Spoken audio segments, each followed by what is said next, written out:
Episode dimulai saat Halil menggendong Zainab dan membawanya masuk ke dalam sebuah rumah tua. Dia membuat Zainab duduk dan memeriksa keningnya. Halil berkata, demammu semakin tinggi. Apakah kamu sudah terlalu lama berada di luar? Mengapa kau tidak masuk ke dalam? Lihatlah badanmu begitu panas seperti ini seakan terbakar. Zainab merasa lemah dan tertidur.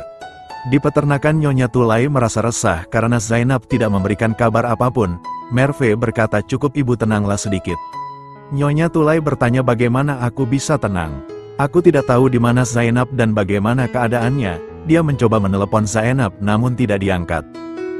Merve berkata, bersantailah ibu, Pak Halil tidak akan membawa Zainab ke kantor polisi. Nyonya Tulay berkata, aku tidak bisa diam saja di rumah. Aku akan pergi bertanya kepada Gulhan ke mansion. Adegan beralih saat Halil mulai merawat Zainab. Zainab mengigau dan memanggil neneknya. Halil meminta Zainab untuk duduk tegak sekarang. Zainab berkata, aku merasa sangat kedinginan. Halil membelai rambut Zainab dan menatap wajahnya. Halil hendak mengompres Zainab. Zainab berkata, jangan lakukan itu. Halil bilang, aku harus melakukan ini, agar kau menjadi lebih baik, tenanglah. Ini bias menurunkan demammu. Halil mulai mengompres wajah Zainab. Zainab berkata, aku sangat kedinginan. Halil bilang, aku tahu, namun jika kau demam sebaiknya hindari penggunaan selimut tebal. Karena justru bisa membuat suhu tubuhmu lebih meningkat. Sabarlah, nanti akan aku berikan jaket dan selimut. Halil terus mengompres wajah Zainab dengan penuh kasih. Zainab kemudian memegang tangannya, aku sangat kedinginan, ucapnya. Tidak ada cara lain Zainab, kau harus bertahan. Zainab semakin erat memegang tangan Halil, sementara Halil terus mengompres wajahnya sambil memandangnya. Di sisi lain Gulhan merasa panik dengan Halil dan Zainab yang tidak kunjung pulang. Dia berkata, keduanya tidak bisa dihubungi. Aku merasa seakan gila. Bibi Sanggul berkata, tidak normal jika mereka berdua tidak bisa dihubungi. Pasti sudah terjadi sesuatu kepada mereka. Selama ular betina itu masih ada dalam hidup kita, maka tidak ada yang bisa berjalan dengan baik. Kemudian Nyonya Tulay datang dan dia menemui Gulhan. Aku minta maaf Nona, Gulhan harus datang ke sini. Aku tidak bisa menghubungi Zainab. Apakah kau tahu di mana mereka sekarang? Apakah ada kabar dari Pak Halil? Gulhan mengatakan, aku juga menantikan kabar itu, namun sampai saat ini belum ada kabar apapun. Gulhan kemudian menelpon Eren dan bertanya tentang kabar Zainab dan Halil. Eren mengatakan, maaf kakak, aku belum mendapatkan kabar apapun dari mereka. Aku sudah mencari pada semua rumah sakit, namun tidak ada satupun rumah sakit dengan nama pasien mereka. Jika aku menemukan mereka, aku akan segera mengabarimu. Nyonya Tulay bertanya, bagaimana Nona Gulhan? Gulhan mengatakan, Eren belum mendapatkan kabar tentang mereka. Jika nanti aku mendapat telepon dari Eren, maka aku akan segera memberitahumu, ucapnya. Songgul meminta mereka untuk segera pergi. Malam itu udara terasa dingin, disertai hembusan angin lembut yang masuk melalui celah tirai. Zainab terbaring lemah, wajahnya pucat dan keringat dingin membasahi pelipisnya. Demam tinggi membuat tubuhnya menggigil. Di sampingnya, Halil duduk dengan wajah cemas, sesekali menempelkan kain basah di keningnya. Sudah cukup, Halil, aku baik-baik saja, ucap Zainab lirih, suaranya nyaris tak terdengar. Halil menatapnya lembut, namun nada suaranya tegas, jangan bicara dulu. Istirahat saja, aku di sini. Sunyi, hanya terdengar detak jantung mereka dan suara api yang berderak di tungku kecil. Dalam keheningan itu, Halil menggenggam tangan Zainab, hangat tangannya beradu dengan dinginnya jemari Zainab. Lalu, dengan perasaan yang sulit dijelaskan, antara khawatir, sayang, dan rasa yang tak lagi bisa disembunyikan, Halil menunduk. Ia mengecup lembut kening Zainab. Ciuman itu hangat, penuh kasih, dan menjadi tanda pertama bahwa perasaannya bukan lagi sekadar perhatian. Zainab membuka matanya perlahan, menatap Halil yang masih menunduk di dekatnya. Meski tubuhnya masih lemah, senyum tipis muncul di bibirnya. Halil tersenyum kecil, mengusap rambutnya dengan lembut. Tidurlah, Zainab, aku akan tetap di sini, katanya. Dan malam itu, di antara demam dan kehangatan hati, ciuman pertama mereka menjadi awal dari kisah yang tak akan pernah mereka lupakan. Zainab berkata, aku merasa sangat kedinginan. Demammu sudah mulai turun, kamu sedikit lebih baik dari sebelumnya, ucap Halil. Zainab meminta Halil untuk menyelimutinya. Halil memberikan jaket dan mengenakannya kepada Zainab. Halil meminta Zainab untuk berdiri dan memperbaiki ikat pinggang di jaketnya, lalu dia meminta Zainab untuk tidur dan memberikan selimut. Dia berkata ini akan melindungimu sedikit, namun jangan menutupinya sepenuhnya, biarkan demammu turun dan kau akan sembuh. Zainab berkata, aku masih merasa kedinginan. Halil melepas jaketnya dan menyelimuti Zainab dengan jaketnya. Zainab memejamkan matanya lagi. Sementara itu Eren masih berusaha untuk mencari kabar tentang mereka berdua.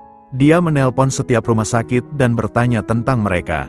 Gulhan menelepon dan bertanya apakah sudah ada kabar. Eren mengatakan, aku sudah menelpon sama rumah sakit terdekat, namun tidak ada pasien atas nama mereka. Ini berarti kita bisa menyimpulkan mereka mungkin tidak mengalami hal buruk. Jika aku mendapat informasi sekecil apapun, aku akan segera menghubungimu. Gulhan mengatakan, aku berharap mereka segera ditemukan. Sementara itu Halil sedang menyiapkan penghangat untuk Zainab, kemudian dia duduk dan menatapnya. Halil mendengar Zainab sedang mengigau. Zainab berkata, aku harus melakukannya untuk Halil. Agar Halil tidak masuk penjara, aku tidak melindungi Orhan namun Saku melindungi Halil. Halil ingat ketika Zainab mengatakan semuanya saat itu. Dia bertanya-tanya apakah yang dikatakan Zainab ini benar. Kemudian Halil ingat bagaimana Bibi Songgol memprovokasinya. Halil merasa resah lalu dia duduk di samping Zainab. Zainab meletakkan kepalanya di pundak Halil dan tertidur. Adegan beralih saat nenek terbangun dari tidur dan terkejut melihat Selma ada di sampingnya. Dia bertanya, apa yang kamu lakukan di sini, di mana Zainab? Selma mengatakan Zainab bangun lebih awal dan dia sudah pergi karena memiliki pekerjaan. Nenek bertanya apa yang dilakukannya. Telepon dia minta untuk segera ke sini. Aku bermimpi buruk dan ini pertanda tidak baik. Selma mengatakan mimpi buruk itu akan hilang, Zainab akan baik-baik saja nenek. Nenek berkata, jika begitu ambil sejumlah uang dari tasku berikan kepada seseorang sebagai amal. Aku harap akhir dari mimpiku ini akan menjadi baik. Selma merasa sedih. Di pagi hari Zainab masih tertidur, sementara Halil bimbang tentang kebenaran Zainab sebenarnya menolongnya, tidak melindungi Orhan. Dia berkata bagaimana jika semua ini omong kosong. Kemudian ia ingat Orhan mengirim pesan kepada Zainab dan ingat janjinya kepada Gulhan. Tak lama kemudian Zainab terbangun, dia terkejut melihat Halil di sampingnya. Zainab bertanya di mana ini? Halil mengatakan kau sakit namun demammu sudah turun. Kamu akan merasa lebih baik. Kemudian Halil memegang kenang Zainab dan memeriksanya. Zainab menatapnya. Lihatlah sekarang demammu sudah turun, kau akan segera membaik. Zainab berkata aku merasa haus. Halil mengambilkan minum untuknya. Zainab berterima kasih kepadanya. Halil membantu Zainab minum air. Dia berkata sekarang kau pasti merasa lapar, aku membuatkan sup untukmu.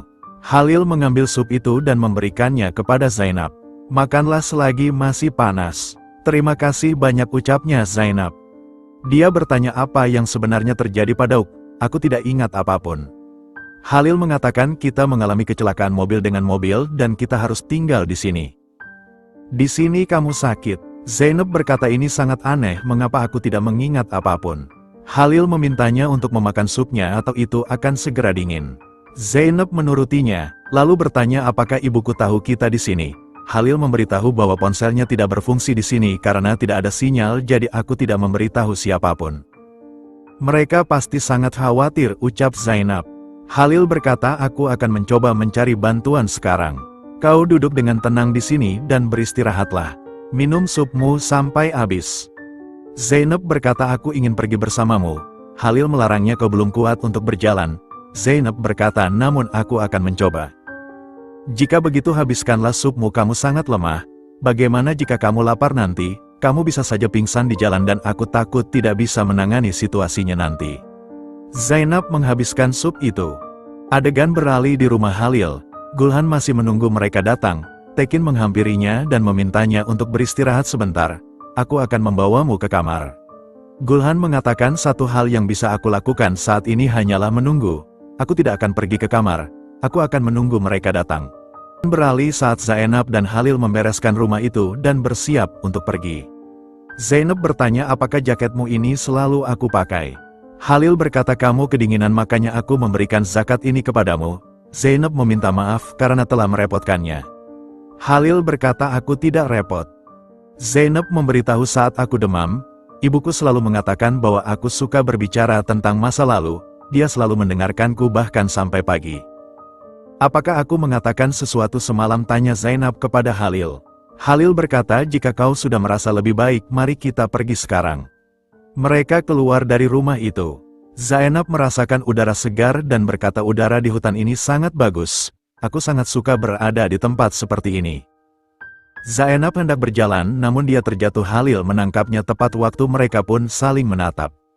Halil berkata, sudah kubilang kamu belum kuat untuk berjalan. Zainab berkata, sudah cukup rasa khawatirmu itu. Aku baik-baik saja, ayo pergi bersama. Halil meminta Zainab untuk menggandeng lengannya. Zainab menurutinya. Mereka pun berjalan bersama. Di tempat lain, Eren menemukan mobil Halil yang menabrak pohon. Dia turun dan menghampiri mobil itu. Eren berkata, mereka berdua tidak ada di sini. Aku yakin mereka tidak jauh dari sini. Syukurlah jika mereka tidak apa-apa. Dia mencoba menelpon namun tidak ada jaringan. Jadi di mana kalian berdua sekarang, tanyanya. Sementara itu Zainab dan Halil masih menyusuri jalan. Zainab terlihat lelah dan Halil memintanya untuk beristirahat. Zainab mengatakan tidak perlu. Ayo kita segera pergi. Halil berkata, jika kau tetap tinggal di gubuk kau tidak akan selelah ini, kau memang keras kepala. Zainab berkata, aku ingin pergi bersamamu, tidak ingin tinggal di sana sendirian. Kemudian dia melepaskan lengan Halil. Halil mengambil tangan Zainab dan meletakkannya di pundaknya. Dia memegang pinggang Zainab. Mereka berdua saling menatap. Zainab mengatakan, jika begini aku akan lebih membebanimu. Halil mengatakan, kita bisa pergi dengan cepat seperti ini. Mereka berdua berjalan bersama. Kemudian Halil meminta Zainab untuk duduk di bawah pohon. Dia berkata, aku menyuruhmu untuk tetap di gudang, lihat kita berjalan terlalu lambat. Aku perlu menemukan tempat di mana ponsel ini bisa mendapatkan sinyal. Zainab bertanya, apakah kau akan meninggalkanku di sini? Jangan khawatir, aku tidak akan pergi jauh. Mungkin di depan ponsel ini akan berfungsi, ucap Halil. Baiklah jika begitu, tapi kau harus berhati-hati, minta Zainab kepadanya Halil. Halil memberikan jaket kepada Zainab. Zainab mengatakan, tidak perlu, nanti kamu akan kedinginan. Halil berkata, jika aku menyuruhmu memakainya maka harus kau pakai. Dia pun memakaikan jaket itu kepada Zainab. Jangan khawatir, aku akan segera kembali. Zainab setuju, dia menatapnya. Halil kemudian mencari sinyal di sepanjang jalan, lalu ia melihat Eren datang. Eren berlari menghampirinya dia. Dia memeluknya dan berkata, terima kasih Tuhan kau baik-baik saja. Dia bertanya, di mana Zainab? Kemudian mereka berjalan bertiga. Zainab tertinggal di belakang. Halil berkata, kita tidak bisa berjalan seperti ini. Dia menghampiri Zainab dan menggandengnya. Eren berkata, kamu pakai saja mobilku, aku akan mengurus mobilmu. Halil membawa Zainab ke mobil dan pergi bersamanya. Tak lama kemudian mereka sampai di rumah. Halil berkata, kita sudah sampai di rumah. Dia membuka sabuk pengaman milik Zainab. Mereka berdua saling menatap. Halil membukakan pintu untuk Zainab. Tasnya terjatuh, kemudian dia melihat selembar kertas. Halil membuka dan membaca, itu surat itu. Surat dari Orhan. Kemudian Halil menyadari bahwa Zainab tidak berbohong kepadanya. Dia tidak berniat untuk menolong Orhan, namun sebaliknya menolong dirinya. Halil tersenyum menyadari hal itu. Dia berkata, ternyata benar apa yang dikatakan Zainab. Kemudian dia masuk ke rumah dengan menggendong Zainab. Gulhan merasa Zainab, sementara Bibi Songgul terkejut dan menjatuhkan gelas yang dibawanya. Zainab membuka mata dan melihat Halil mengendongnya.